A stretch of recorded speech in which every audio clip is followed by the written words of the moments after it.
This video was inspired by a post on Reddit that I saw that called Power League better than Ranked. I've been seeing this a lot in the past few days, so I wanted to try and answer the question myself. Of course, I don't know everything about Power League, as I wasn't there or barely remember some parts, so let me know if I missed anything important in the comments. I want to preface this video by saying that I am using a different system of equivalence between Power League and Ranked. For example, being Silver in Power League is equivalent to Gold in Ranked. Being Gold in Power League is equivalent to being Diamond in Ranked. Being Diamond in Power League equivalent to being Mythic in Ranked, and so on.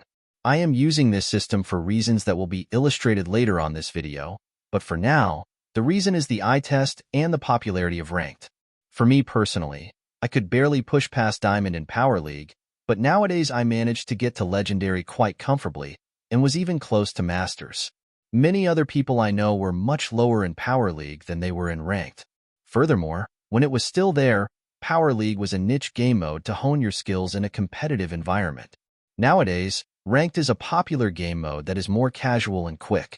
Due to the popularity of Ranked compared to Power League, it makes sense why people have higher ranks in Ranked than in Power League. But with that out of the way, let's finally get into the video.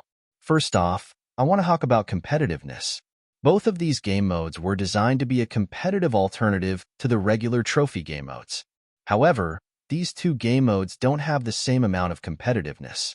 In Ranked below Diamond, there is no draft pick ban format at all, and the game goes straight into a best of one after everyone picks their brawlers. Compare this to Power League, which had a full draft pick ban format just like Pro Play in every single Power League rank. Another major factor of competitiveness are the modifiers in Ranked. Back when Power League existed, there were no modifiers at all, and every game was purely based on skill and not gimmicks. However, with Ranked, there are gimmicks that change the viability of certain brawlers, such as Colette or Frank in Big Friend. Modifiers like these detract from the competitiveness of the game mode and inherently change the way the game is played. Also, there is no longer a 4,500 trophy limit which was there in Power League, which now allows more lower-level players to play in Ranked and further detracts from the competitiveness of Ranked. Ranked does have something going for it though, and that is its power level system. You are not allowed to play a brawler under level 9 in Ranked, which completely removes one of Power League's biggest flaws, which was being able to pick brawlers from levels 1 to 8, throwing the game for the team. Also, you cannot progress past Diamond without at least 12 level 9s, which helps in making sure everyone has a variety of brawlers to choose from and has at least progressed somewhat in their account to be able to afford the 12 level 9s. Despite this win, overall, I have to give the victory in competitiveness to Power League. With the draft pick ban format, the lack of modifiers, and the smaller but more dedicated player base it had, Power League was overall more competitive than Ranked is now. Next, I want to talk about an underrated aspect that is often overlooked in this discussion: quality of life. We often take quality of life for granted, but it is an integral part of this argument between Ranked and Power League. As I mentioned earlier, you are not allowed to pick brawlers under level 9 in Ranked, while you could in Power League. The addition of this rule helps to mitigate the amount of people purposefully throwing by picking level 1s. And while the system is not perfect, as people can still go level 9 throw picks, it is certainly better than having a level 1 on your team. Next, I want to talk about the report system. Old Power League did have a report system, but it was rarely used and barely helped in actually seeing justice towards people who deserve to be reported. They overhauled this system with a new one in Ranked. This new system actually makes your reports feel like they matter. In old Power League, if someone left the game or griefed, there was barely anything you could do about it. But now, you can report them and actually have a sizable chance of seeing action taken against them. These reports help to teach those players to stop committing ban-worthy offenses if they want to keep playing Ranked. Another thing that makes Ranked better than Power League in terms of quality of life was having an yellow system, instead of an arbitrary system of growth that made little sense. This isn't a big change, but it certainly helps in finding exactly how many games you need to reach a new rank and how much you gain and lose in a game. Finally, the ability to play as a duo is a small, but needed change. There were many times when I wanted to play Power League, but only had one friend available to play, so I wasn't able to actually play Power League. In Ranked, you can play with a duo, which is essential when you want to play Ranked with a friend. Ranked doesn't win everything, however, as Power League had a better end-of-season system. After the end of a Power League season, you went down a couple of ranks, but still maintained a somewhat close rank to your peak. In Ranked, this system was completely overhauled. Now, after a ranked season ended, you would be reset all the way down to Bronze 1, with a ranked boost until the highest rank you achieved in the previous season prior. This is frustrating, especially at higher ranks, as you now had to grind all the way back up to reach the higher ranks again, which was shortened considerably in Power League. Taking all of these factors into consideration, I think Ranked takes the win in quality of life. This is to be expected, though, as games are expected to improve in quality of life as time progresses. Next, I want to talk about a slightly controversial and harder to defend topic. Which one was more fun?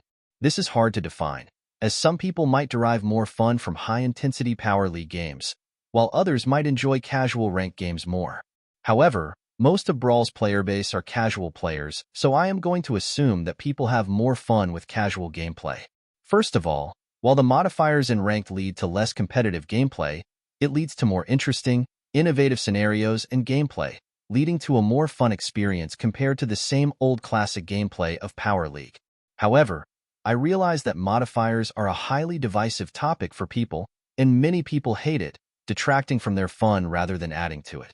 Due to this, modifiers will not be factored heavily when I decide which game mode is more fun. Moving on, I want to talk about the quickness of ranked games. The quickness of games under Diamond in Ranked leads to a more enjoyable experience, especially when you are in a hurry and want to get a game in. On the other hand, with Power League's long draft pick ban format and best-of-3 format, you had to make sure you have ample time on hand to complete each game, which is barely a factor now in Ranked. Finally, the ability to move down ranks in Power League created a degree of stress when you were close to moving down a rank, like from Diamond to Gold. This stress is non-existent in Ranked, as you can't move down ranks at all, so you can be stress-free when you are close to the beginning of a rank as opposed to Power League. Overall, I'm giving this win to Ranked. Ranked's very purpose was to be a more fun and casual alternative to Power League, so it is no surprise that it wins here. However, since fun is subjective, it is totally understandable if you found the competitive nature of Power League to be more fun than the more casual nature of Ranked. Finally, arguably the most important topic, the rewards. This one is an interesting discussion, so I'll start off by detailing the Power League rewards first, and then Ranked rewards. When star points existed, these were the Power League rewards.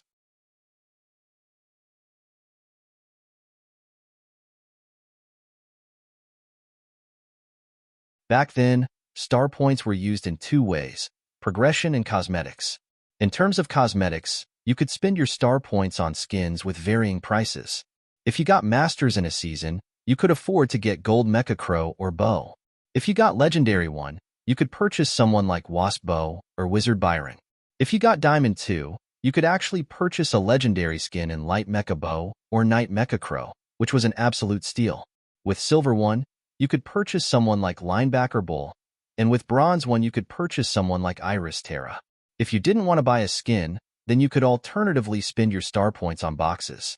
A big box would cost 500 star points, and a mega box would cost 1,500 star points. After the Power League reworked to Bling, you got 125 Bling after reaching a new rank, and was considerably worse than before, so we won't consider that in our comparisons between Power League and Ranked. Anyways, if we consider the average Power League player to be at Diamond 2, after one 60-day season, they would either be able to spend their star points on multiple rare and super rare skins, or a legendary skin, or buy 5 mega boxes. Of course, you would obviously be saving up to buy specific skins and be gaining star points from other areas like trophies, but for the sake of simplicity, let's just go with the 160-day season. With Ranked, if you reach Mythic 2, which I consider the equivalent of reaching Diamond 2 in Power League, you'll get 9 ranked star drops, an epic drop, and 2 mythic drops. If we multiply this by 2 to equalize to the 60-day season of Power League, you'll get 18 ranked drops, 2 epics, and 4 mythics. With a 10% chance of getting a skin from a ranked drop, you'll get at least 1 skin every 2 seasons. And this isn't even calculating the other stuff you can get from the drops. Add in 4 mythics and 2 epics along with the ranked skin, and then compare that with the 3 or 4 super rare/rare skins, or a skin variation of a legendary skin, or 5 mega boxes that you can buy with star points, and I think that we can declare Ranked as better in terms of rewards. Of course, the mega boxes could give you great rewards, but it is less likely to be as good as the mythic drop, as the possibility of getting new brawlers is much higher in the mythic drop compared to the mega box. While you can afford a legendary skin after reaching Diamond 2, it is not equivalent to the 299 gem value of a real legendary skin, so it is probably equal to one ranked skin you are likely to get. In conclusion, I think that I can safely conclude that Ranked is better than Power League. Ranked is better in multiple important aspects such as rewards, quality of life, and enjoyability. That's not to say that Power League was all bad though, because it was great in terms of competitiveness and had its perks all throughout the board. Also, both were designed to be competitive game modes, and the highly casual nature of Ranked and its modifiers makes it feel like the competitive aspect of the game mode was sidelined in favor of having more fun. On the other hand, Power League truly felt like a competitive version of Brawl Stars, which was its purpose. At the end of the day, the preference of one over the other comes down to one thing: the preference of competitive play or casual play. Let me know your preference in the comments below. Thanks for watching. Watch this video, or this playlist, or join the Discord server.